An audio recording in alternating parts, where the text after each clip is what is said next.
नमस्कार, मैं संजीव राय और आप देख रहे हैं प्राइम इंडिया समाचार। आज हम बात करेंगे बीपीएससी फेज 3.0 शिक्षक भर्ती के बारे में। जैसा कि अभी एक खबर चल रही है कि बीपीएससी फेज 3 शिक्षक भर्ती बीपीएससी के द्वारा रद्द कर दी गई। ऐसा आदेश आया है और यह पेपर लीक मामले में बीपीएससी का अब तक का सबसे बड़ा कदम माना जा रहा है। 15 मार्च को हुए फेज 3.0 बीपीएससी शिक्षक भर्ती संदेहों के घेरे में आया। पड़ोसी राज्य झारखंड के हजारीबाग से लगभग 200 से 300 के बीच के लोगों को झारखंड पुलिस के द्वारा गिरफ्तार किया गया। वहां के क्षेत्रीय लोगों के द्वारा इसके बारे में उन्हें अचानक मौजूदगी के बारे में सूचना मिली और नज़दीकी थाने की पुलिस उस संभावित होटल में जब छापेमारी की तो वहाँ का दृश्य देखकर वह पूर्णतः स्तब्ध रह गए।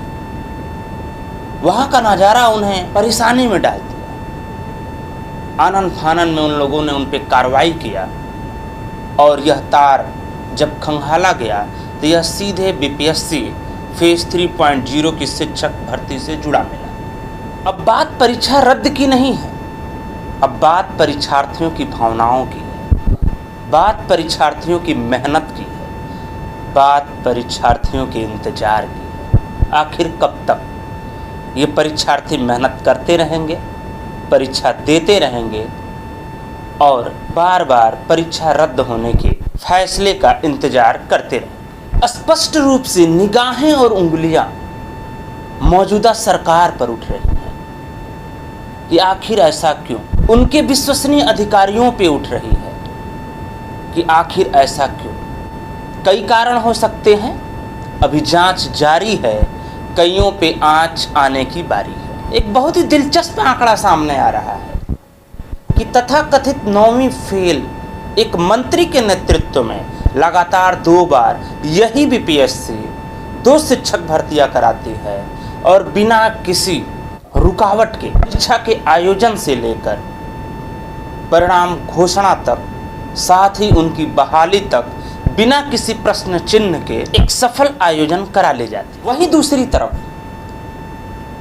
एनडीए अर्थात बीजेपी शासित वर्तमान सरकार के आते ही वही बीपीएससी, संभवतः वही अधिकारी और आनन फानन में अगस्त महीने में होने वाले बीपीएससी फेज 3 को मार्च महीने में ही बीपीएससी फेज 3 में तब्दीली कर दी जाती है और परीक्षा का आयोजन किया जाता है और पेपर रद्द भी कर दिया जाता है।